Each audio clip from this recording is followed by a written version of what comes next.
María Sarabia, con el estudiante María Sarabia, y con la ponencia que se titula Un recorrido a través de las historias de espantos y leyendas del Cerrito del Carmen en el centro histórico de la ciudad de Guatemala.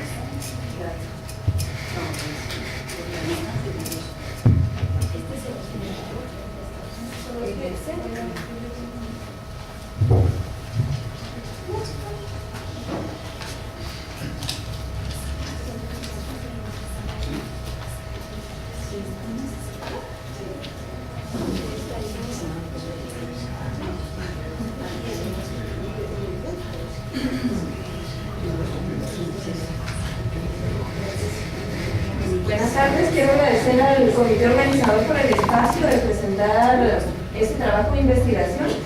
El tema es un recorrido a través de las historias de las leyendas, historias y relatos del Cerro del Carmen en el centro histórico de la ciudad de Guatemala.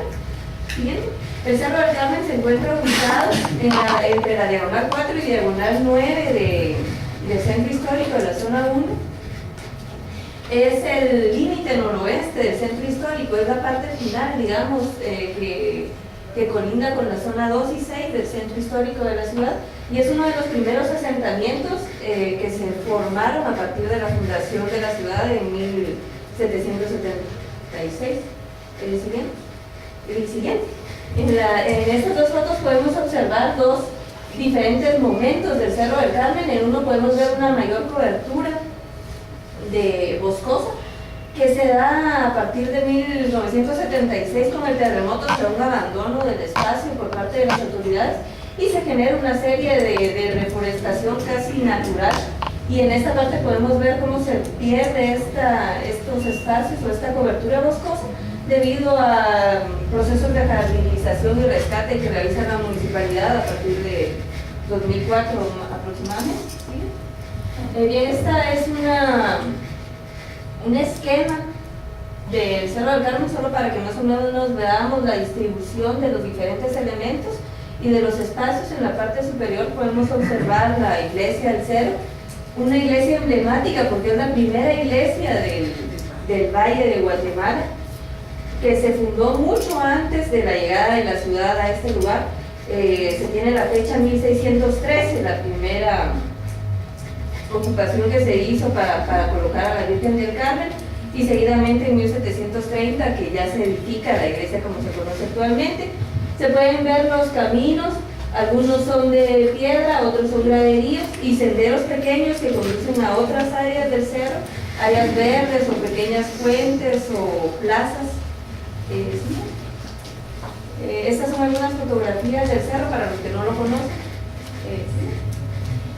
La historia, como ya les había mencionado un poco, el primer registro se tiene de 1613 aproximadamente, y la historia del cerro está estrechamente relacionada con dos personajes: Juan Cos, que era un ermitaño italiano que viene a Guatemala por encargo de las hermanas del convento de Ávila, que le piden que traiga a la Virgen del Carmen a Guatemala.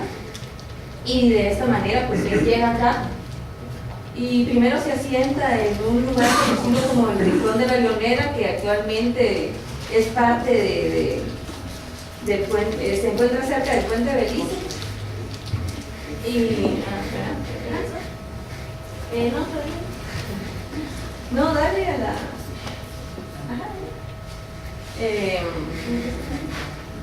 así, el Rincón de la Leonera, ¿verdad? Él se ubica primero en esta área, y seguidamente le piden que busque un lugar apropiado para colocar a la Virgen, porque los vecinos del lugar, una pequeña cantidad de familias que vivían cercanas, le piden que busque un lugar adecuado para que ellos puedan acercarse y hacer una serie de actividades para rendirle oculto a la Virgen, porque empiezan a notar que era una Virgen milagrosa.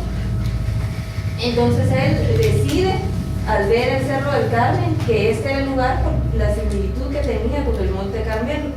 Entonces decide que es una señal, lo ve como una señal divina, que este va a ser el cerro protector. Y aquí cambia totalmente la historia del cerro, porque hasta el momento era un cerro, ¿verdad? Un mirador tal vez, pero no tenía la connotación que a partir de ese momento le brinda la imagen de la Virgen del Carmen y propiamente también Juan Cort. Estas son algunas fotografías que muestran el ocupamiento del cerro y esta es ya del siglo XVIII, XIX y esta es del siglo XIX, creo. Podemos ver que hay diferencias en cada una de ellas. Otra parte importante de la historia del cerro es el momento en el que se da la ocupación del valle para formar la nueva ciudad de Guatemala, en el momento en el que la iglesia al inicio tiene un papel fundamental, pero después pierde este papel y se vuelve como una pequeña capilla de adoración para los que conocían a la Virgen del Carmen, pero se va perdiendo la historia y se queda como una historia de tradición oral que van manteniendo vecinos y adeptos o visitantes de la Ermita del Carmen. Esto es una cosa importante que se me había olvidado decir. El valle de la ciudad es conocido como Valle de la Ermita, propiamente por la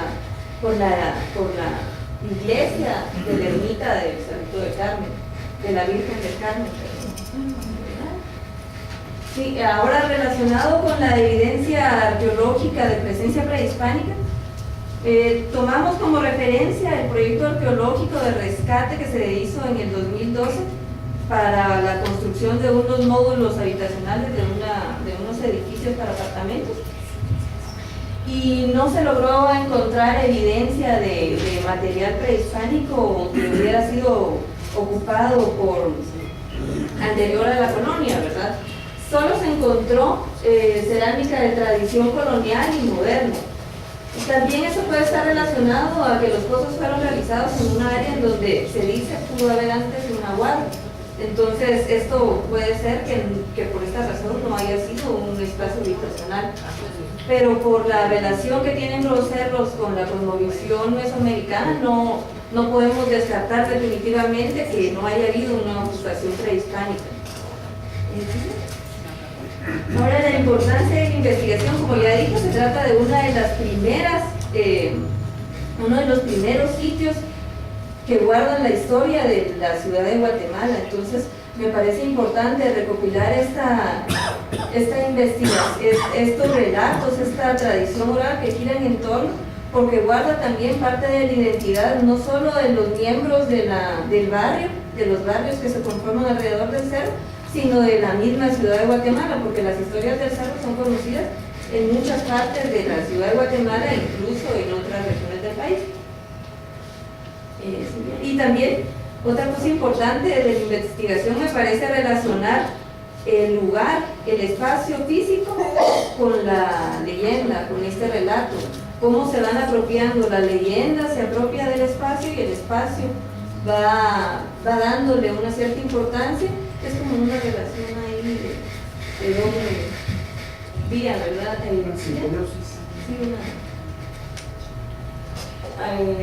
Ahora esta imagen de Otto Sarabia muestra los diversos personajes que podemos encontrar en el Cerro del Carmen, aunque claro, faltan varios. Y vemos a un monje, más adelante les voy a ir hablando de cada uno de ellos. En esta imagen podemos observar en la interpretación del artista cómo cada persona va generando un discurso personal de las historias y de las leyendas que vinculan con otras personas, es decir, se vuelve un lenguaje personal, pero que identifica al colectivo. Entonces digamos que crea una especie de vínculo en el imaginario social. El primer relato, los primeros relatos están relacionados con el ermitaño Juan Cort. Como ya dije, venía de Italia y se asentó en el Valle de la Ermita con una serie de características. Digamos que siempre él, cuando hablaba de la Virgen, según los relatos, ¿verdad?, se refería a ella como una divinidad que se comunicaba con él. Entonces la gente le fue atañando a Juan Cort como que era santo también, o como que él era un intermediario de los milagros que la Virgen realizaba. Siguiente. Estas son las cuevas que les mencioné anteriormente, no sé si se las mencioné, que en el Rincón de la Leonera permaneció algún tiempo y se asentó justamente, él vivía en una cueva y la Virgen vivía, bueno, colocó a la Virgen en la otra, pero por los relatos era como si fuera una persona, o sea, como si él viera a la Virgen como un ser, ¿verdad? El año de nacimiento. Estas son las imágenes, que esto sí lo mencioné, la relación que tenía o la similitud que él encuentra con el Monte Carmelo y el Cerro del Carmen y la razón por la cual lo elige.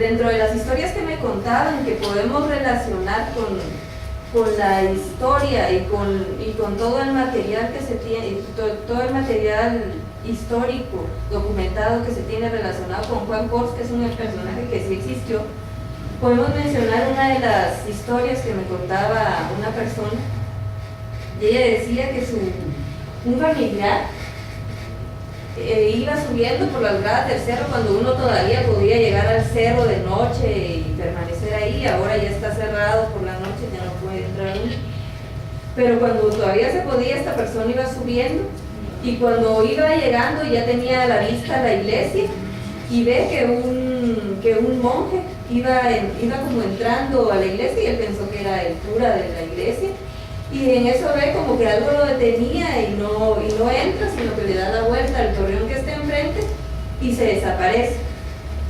Entonces ella decía que después sentido, asustado, va y le pregunta a otras personas, y un anciano del barrio le cuenta que esta es la historia de un monje que traiciona a otro cura por envidias y da un falso testimonio diciendo que él había tenido una relación con una mujer de la comunidad y por eso había sido castigado este cura por culpa de la envidia que tenía el otro sacerdote, ¿verdad?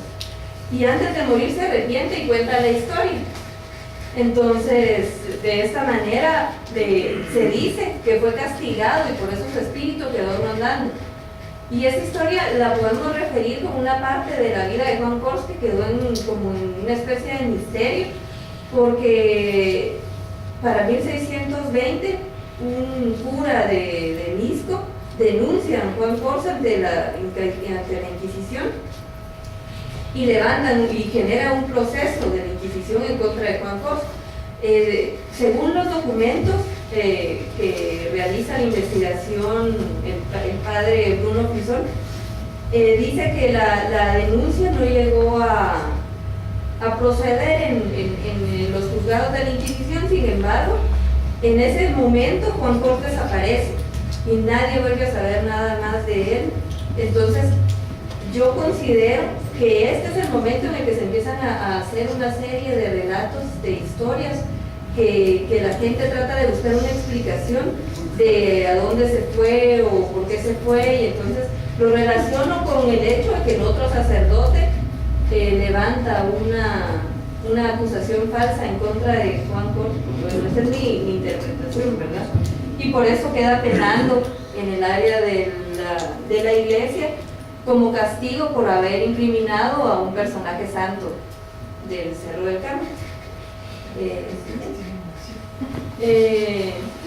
Ahora algunos relatos sobre la Virgen del Carmen. Como ya dije, siempre tuvo una relación como divina, como de una Virgen milagrosa para los miembros de la comunidad, y por lo mismo hay un documento muy importante que fue la recopilación de la tradición oral de 1752, que solicitó el mayordomo de la cofradía del Cerro del Carmen, que se llamaba Juan José Morales.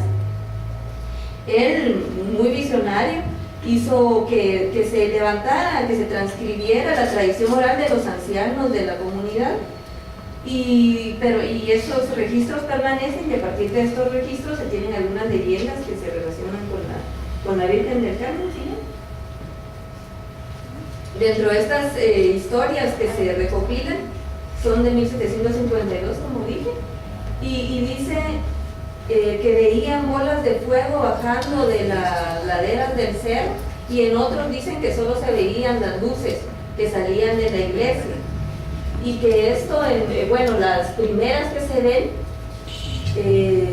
señalan que se debían a que la Virgen quería mostrar su descontento por las acusaciones que se habían hecho a Juan Jorge.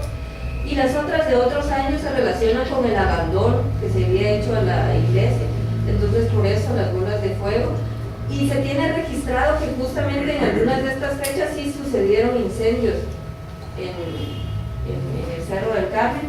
Entonces podemos decir que puede ser la mezcla de un hecho real con una relación más sagrada o más sobrenatural, una explicación sobrenatural de la gente, de la comunidad, ¿verdad? Y relacionado con la época actual, nos contaba una persona sobre una evidencia que tuvo una hermana, y decía que había visto una noche, estaba en su cuarto y se veía para el Cerro del Carmen desde su cuarto, y comenzaron a ver como luces como que revoloteaban en la parte superior de la iglesia.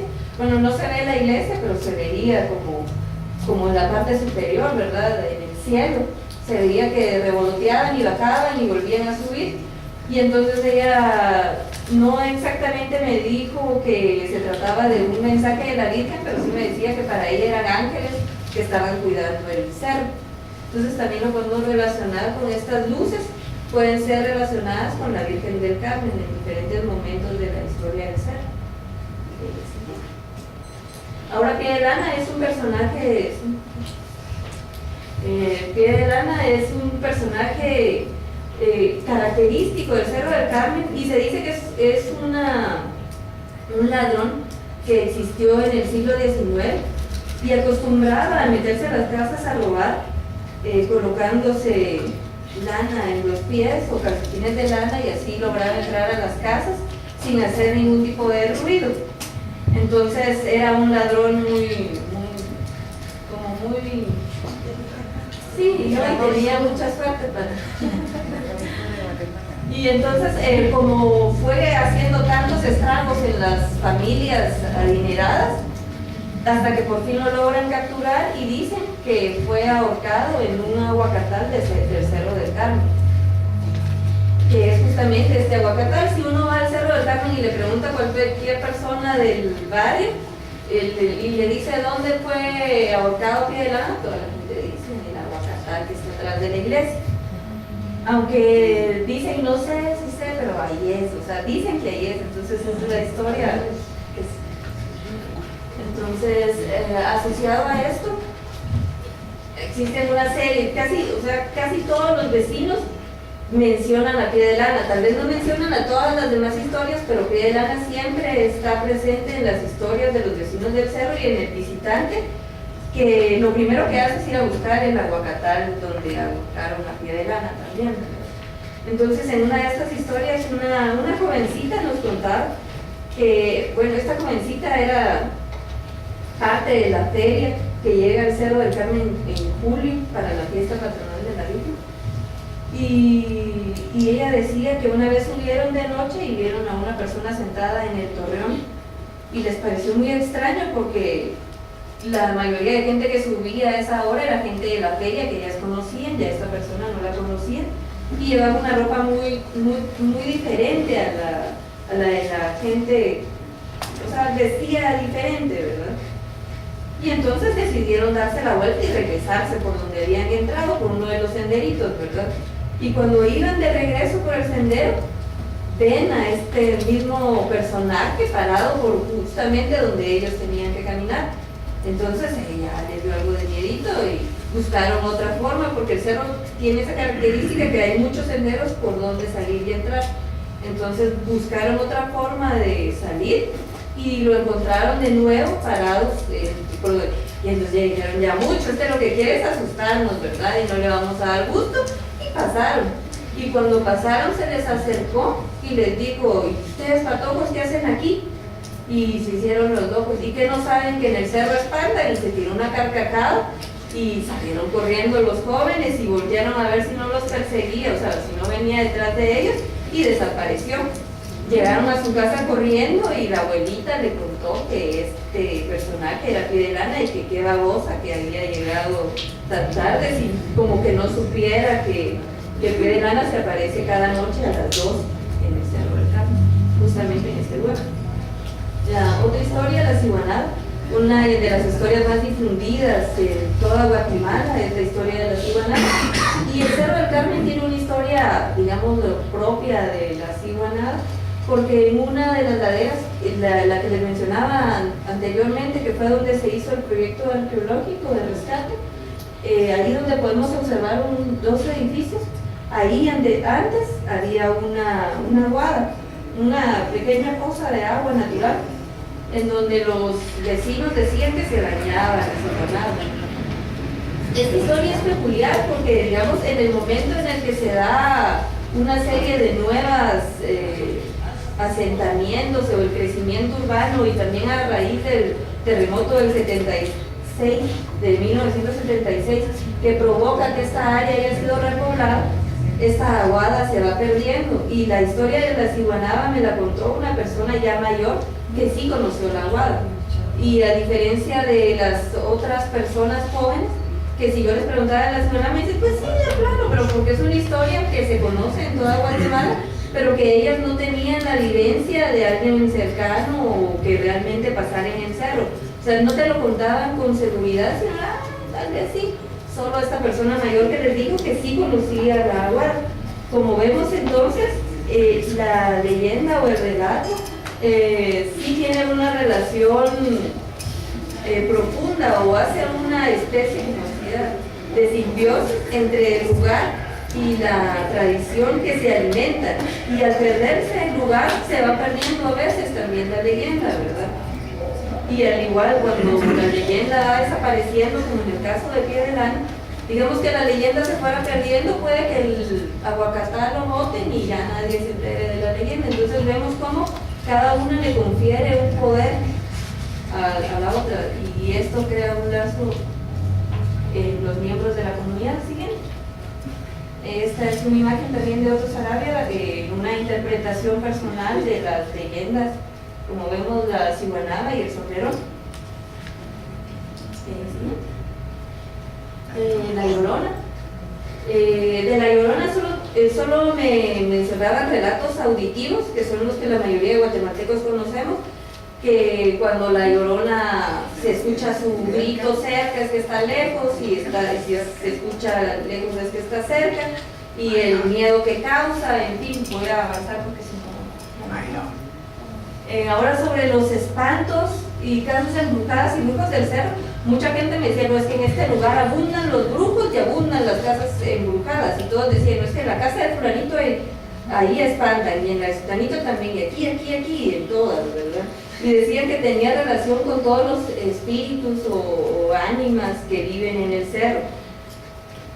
Y igual los brujos, decían, no, es que aquí hay brujos porque como que les gusta el lugar, porque, o sea, ahí están los espíritus ahí presentes, ¿verdad? Entonces, también hay una serie de historias como ancianas que se ven subiendo en la noche y que después desaparecen, o niños jugando en las áreas verdes y que realmente no hay nadie al final, ¿verdad? Entonces son una serie de historias, pero una buena cantidad, digamos, que conectan al cerro con la forma de cómo la gente va interpretando estos lugares y se va apropiando de ellos a partir de la tradición oral. Como les decía, digamos, la leyenda del sombrerón, la ciguanaba y la Llorona fueron principalmente relatos un poco como más suaves,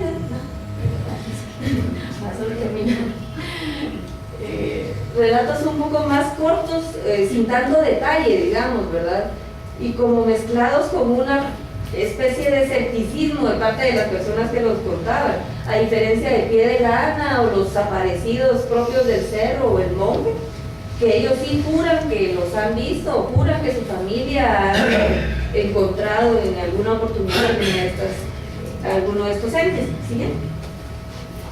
Ahora las reflexiones finales, como les decía, para mí la importancia de este espacio es justamente cómo se materializa ese espacio de la leyenda cómo le da vida ese espacio material, y a veces se pueden dar transformaciones en los espacios, nuevos jardines, nuevos senderos, pero sin embargo mantiene en el entorno una historia de las personas que lo van transmitiendo. Y una persona, solo para finalizar, me decía, el Cerro del Carmen, para mí, si me dicen que es el cerro, es mi infancia, me decía, y el cerro es mi infancia, es mi juventud, y ahora que soy mayor, esos momentos de mi infancia y mi juventud me siguen alimentando. Es como que en ese momento se vuelven algo fundamental para él, porque logra transmitir a sus hijos, a sus nietos, estas historias,